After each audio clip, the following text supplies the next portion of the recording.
Merhaba arkadaşlar, hepiniz videoma kanalıma 2,5 aylık aradan sonra hoş geldiniz. Bugün Doritos'lu Mega Dürüm yiyeceğim ve ilk defa onu tadacağım. Videoya girmeden önce aklımda birçok konu vardı. Bunları unutmazsam sizlere söyleyeceğim. Ve şu anda sesim sizlere değişik geliyor olabilir çünkü hastayım, yani şu an iyiyim ama. Merhaba arkadaşlar, hepiniz videoma kanalıma hoş geldiniz. Bugün kötü yorumlarınızı okuyorum serisini, yani artık bu videoyu çekerek bunu bir seri haline getirmiş oldum. İkinci videosuyla karşınızdayım. Sesim geçmedi diyeyim, yani sesim halen farklı. 2,5 haftada niye video atmadın diye sorarsanız da video atmak istedim. İstemedim değil. Ama 1,5 haftadır bilgisayarım bozuldu. Bilgisayara gereken parçayı getirtmem ve bunun tamir olması işte 1,5 hafta içinde oldu. Ve sonunda bilgisayar bir hafta önce falan geldi. Bir hafta önce civarında. İlk defa Doritos'lu Mega Dürüm yiyeceğim. Yani Doritos'lu çiğ köfte düğüm aynen. Ben normalde Komegene'den pek alışveriş yapmıyorum. Alışveriş deyince de bir sanki kıyafet almak gibi oldu. Yani pek almıyorum Komegene'den çünkü 16 lira verdim arkadaşlar. Öncelikle poşeti açalım. Videoyu böldüğüm için kusura bakmayın. Fakat kanalımın abone olma oranları gerçekten çok düşük. Ekranda gördüğünüz gibi.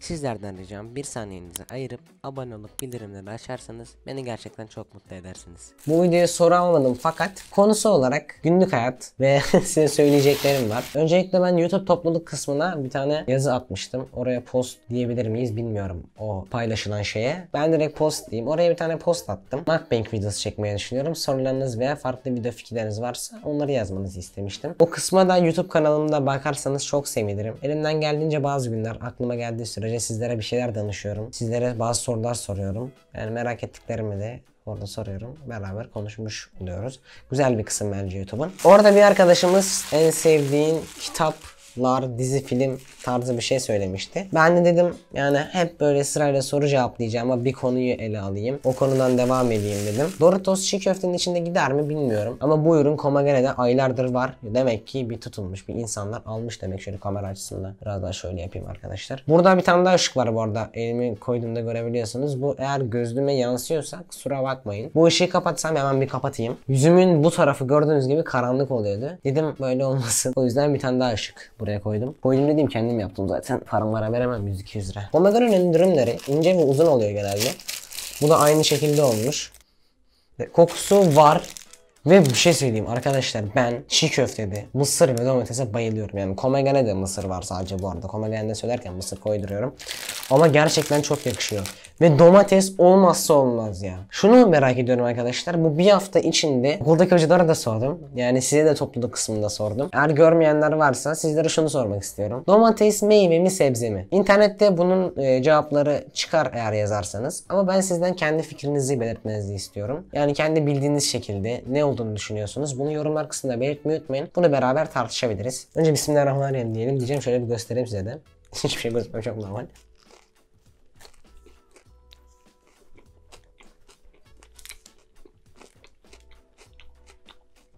Doğal olarak Doritos tadı var. Şöyle mısır gibi duracak da olsa şu aralardaki o küçük küçük şeyler Doritos arkadaşlar. Yakışmış mı? Olmasa da olur yani. Ne gerek var değişik şeylere? Bir şeyler denemek istiyorlar ve bu aldığım yerin en çok alınan ürünler arasındaydı.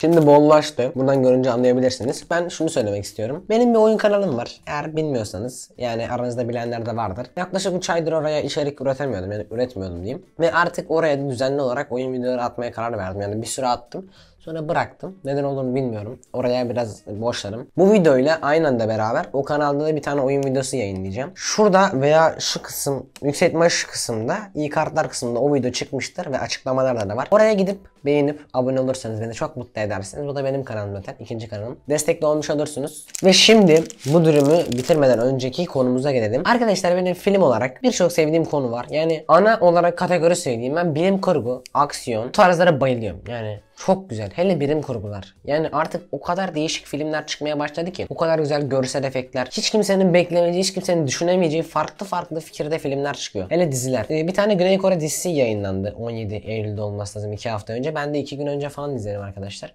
Hasta olduğum dönem 2 gün evde kaldım. O dönemde izleme fırsatım oldu. Squid Game diye. Misal o dizinin fikri yaratıcı. Yani diyeyim, kimsenin aklına gelebilecek bir şey olduğunu düşünmüyorum ben. O dizi çok güzel. Sonra Stranger Things. O dizi de çok güzel. Şu an beğendiğim dizileri söylüyorum. Bunlar bu arada çoğu Netflix'ten. Yani direkt hepsi Netflix'ten. Eğer bana dizi olarak soruyorsanız televizyon dizisi söylememi beklemeyin arkadaşlar. Bizim Türkler ne yapıyor? Aşk meşk. Ama televizyon bence vakit öldürmekten başka bir şey değil. Tabi haberler doğruysa.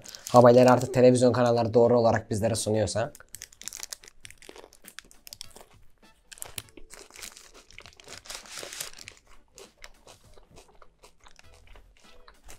Ben normalde pek kitap okuyan biri değilim. Hatta hiç değilim. Hocaların sınavda soracağı kitapları okuyan biriyim normalde. Sizlere önerebileceğim kitaplar arasında Çizgili Pijamalı Çocuk var. Hal Sokağı Çocukları. Bir tane daha vardı ya. Sokakta tek miydi? Sokakta yalnız mıydı? Unuttum. Sonra bu... Sherlock Holmes'un serisi var arkadaşlar. Ama yani Sherlock Holmes'un filmleri bana göre daha güzel. Çünkü orada artık mesela ben ilk kitabı bitirmedim. Çünkü hikayeler farklı, hikayeler yaratıcı, güzel. Bu seri boyunca herhalde böyle full hikaye. Her bölümde hikaye. Sherlock Holmes'un olayını bu olarak gösteriyor herhalde yazar. Güzel hikayeler çıkartıyor. Tabii ki çok güzeller var. Yani aralarında hoşuma gidenler de var. Yok değil tabii ki. Ama sonra bir süre sonra okumadım arkadaşlar. Daha devam etmedim. Film olarak ben ne söylemiştim? Hiçbir şey söylemedim. Doğru. Neyse şunu bir yiyek de.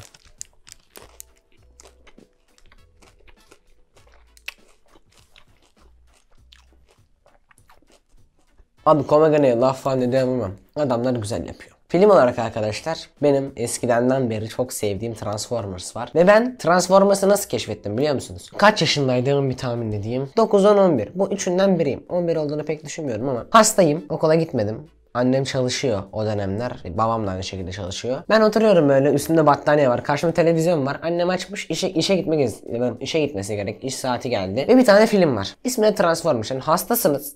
Hiçbir şey yapamazsınız. Yani telefonla takılayım diyeceğim. O zaman telefonum da yok. Tabletim de yok. Televizyon var. O televizyonda açıktı. Annem açıp gitmişti bir de sıkılmayayım diye, mantıklı olan. Transformers diye bir film vardı orada. Film Ayın Karanlık Yüzü. Yani Transformers 3. O da 2011 yılında çıkan bir film olması lazım. O zaman izledim böyle, yani en başta ismine çok dikkat etmemiştim. Sonra izledim böyle, bir baktım gidiyor yani, izliyorum böyle. Sonra ismine falan baktım böyle. Sonra iyileştikten sonra, yani bir süre sonra, iyileştikten sonra değil, filmin öbür serilerine de baktım. Sonra çok hoşuma gitti. 3 kere izledim seriyi. Belki 4 kere, belki 5 kere bayağı bir izledim. Ve 2017'de çıkan 5. filminin de sinemasına gitmiştim. 2017'de. 6. film olarak Bumblebee çıktı 2018 Aralık'ta. Ona da gittim annemle beraber. 2022'de 7.yi bekliyoruz. Film denince akla ilk gelen şey bana Transformers oluyor arkadaşlar. O bariz zaten. Başka düşünüyorum. Bu arada ben gerçekten böyle gördüğümde fazla film izleyen biriyim. Ve severim film izlemeyi. Gerçekten çok severim. Çok hoşuma gider.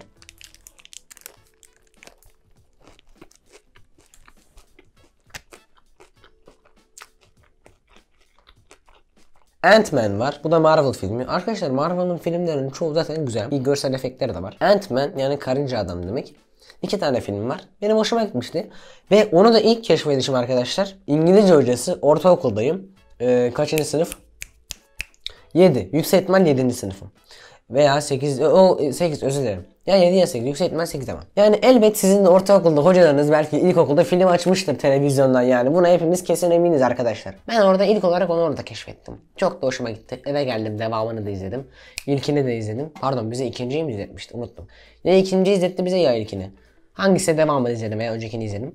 Sonra Venom çok hoşuma gidiyor arkadaşlar. O da 1 Ekim'de çıktı. Ama bizde sinemalara çıkmayı bilmiyorum. Yurt dışında çıktı. Belki bizde de çıkmıştır.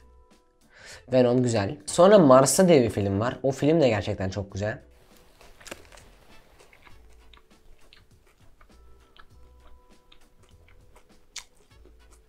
Bir videomuzun daha sonuna gelelim. Eline sağlık bu arada yapanların. Video 17 dakika olmuş. Çektiğim en uzun mukbang çünkü biraz konuları uzattım. Bu konuda haklısınız yani. Eğer yorumlarda çok boş yaptım yazarsanız hiçbir şekilde bir şey diyemem. Haklısınız.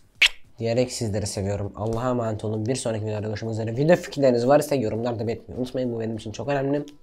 Ve beğenip abone olursanız da bana destek olmuş olursunuz. Son 40 abone kaldı. Ben gördüm 7000'i. Bu videoyla beraber inşallah 7000 olurum. Bu da niye böyle kayıyor ya? Bunu da elim ağrıttı. Abi biliyor musun? Elim şöyle kaldı. Uyuştu böyle. Sizleri seviyorum. Discord'uma gelirseniz de çok mutlu olurum. Allah'a emanet olun. Bay bay.